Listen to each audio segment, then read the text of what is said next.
Salam Bapak Ibu, Saudara dan Saudari, sahabat Sabda Saban Hari yang saya kasihi. Kita kembali berjumpa dalam Renungan Sabda Saban Hari untuk edisi hari Minggu tanggal 19 Desember 2021. Bacaan-bacaan yang akan kita dengar pada hari Minggu Advent yang keempat ini diambil dari kitab Mika bab 5 ayat 1 sampai dengan 5a.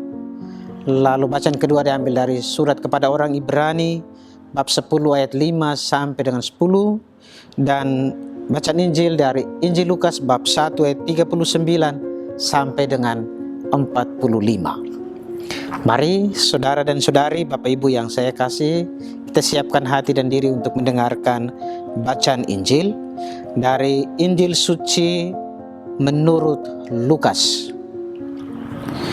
Beberapa waktu sesudah kedatangan malaikat Gabriel, bergegaslah Maria ke pegunungan menuju sebuah kota di wilayah Yehuda.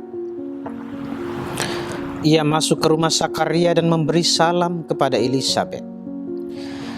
Ketika Elisabet mendengar salam Maria, melonjaklah anak yang di dalam rahimnya, dan Elisabet pun penuh dengan Roh Kudus, lalu berseru dengan suara nyaring, "Diberkatilah engkau di antara semua perempuan, dan diberkatilah buah rahim.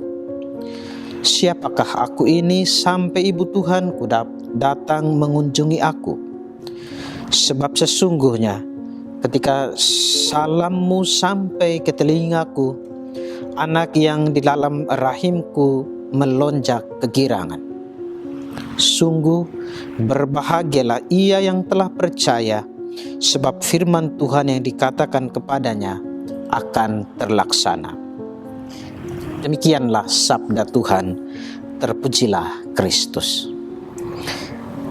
Bapak Ibu, saudari dan saudara yang terkasih, hari ini adalah hari Minggu Advent yang keempat, saat dimana beberapa hari ke depan kita akan merayakan sukacita kelahiran Sang Penyelamat Tuhan kita Yesus Kristus pada pesta Natal nanti.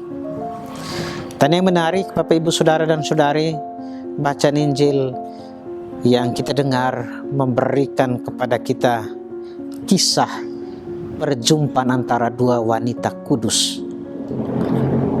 Di satu sisi Elisabet yang adalah wanita tua yang sudah menikah tetapi mandul.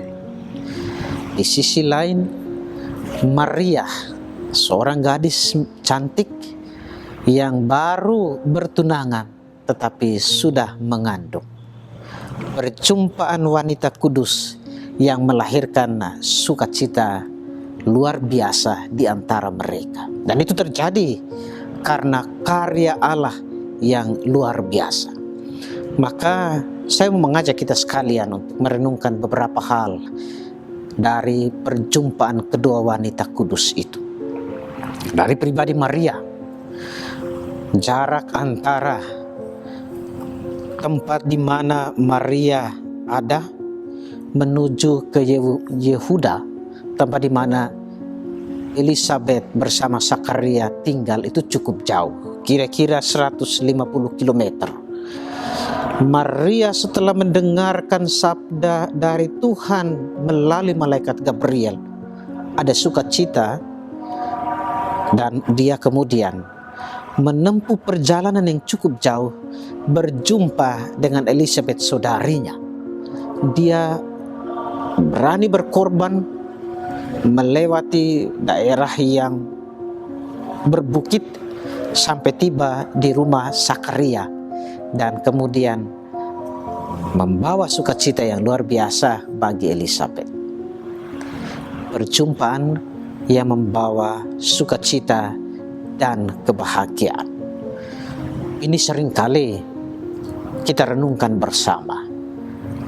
Kita diajak untuk menyadari kehadiran kita di tengah-tengah orang lain harusnya membawa sukacita, bukan sebaliknya. Selain itu juga kita belajar dari apa yang dilakukan oleh Maria. sukacita atau rahmat yang kita peroleh hendaknya juga kita bagikan kepada orang lain, bukan menjadi monopoli bagi diri kita sendiri. Maka kesanggupan untuk bisa berbagi dengan orang lain, yang perlu adalah kita tanggalkan kalkulasi untung rugi buat diri kita. Yang perlu adalah kita harus rela berkorban. Maria rela berkorban, rela berjerih lelah buat orang lain tanpa tanggung-tanggung.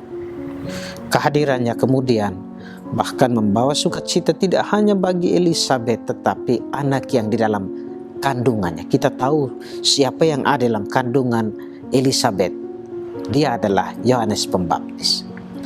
Yang kedua, kita belajar dari Elisabet menyambut kehadiran Maria dengan penuh sukacita dan kemudian mengagungkan Tuhan.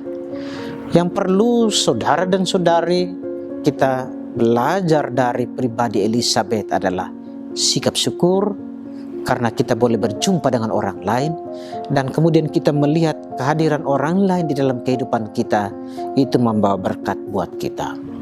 Kerap kali kita tidak sanggup untuk menerima kehadiran orang lain dalam kehidupan kita. Maka apa yang dilakukan oleh Elisabet menjadi refleksi buat kita, menerima kehadiran orang lain, dan kemudian di balik kehadiran orang lain kita dimampukan juga untuk menyadari bahwa ada Tuhan yang hadir dalam diri orang lain yang membawa berkat buat kita.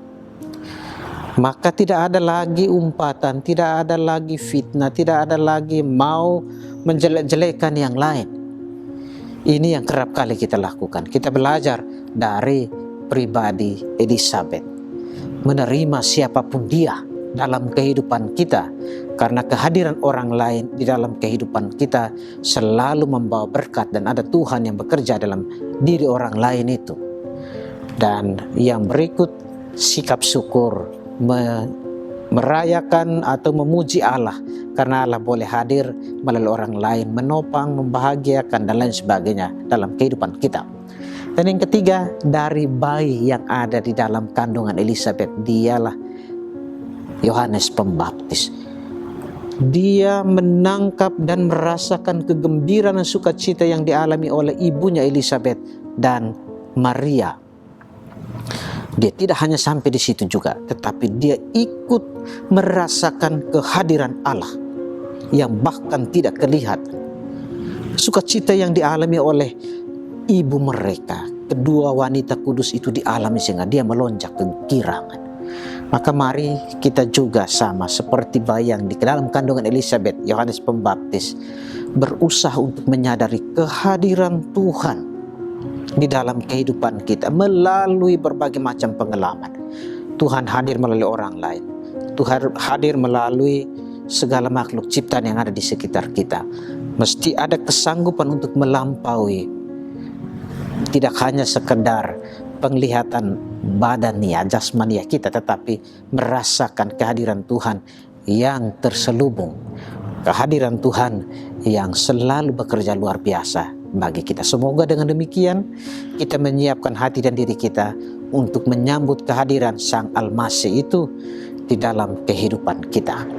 Mari tata hidup kita dengan lebih baik, dan dengan demikian kita lalu kemudian juga bisa dengan baik menyambut dan merayakan sukacita Natal.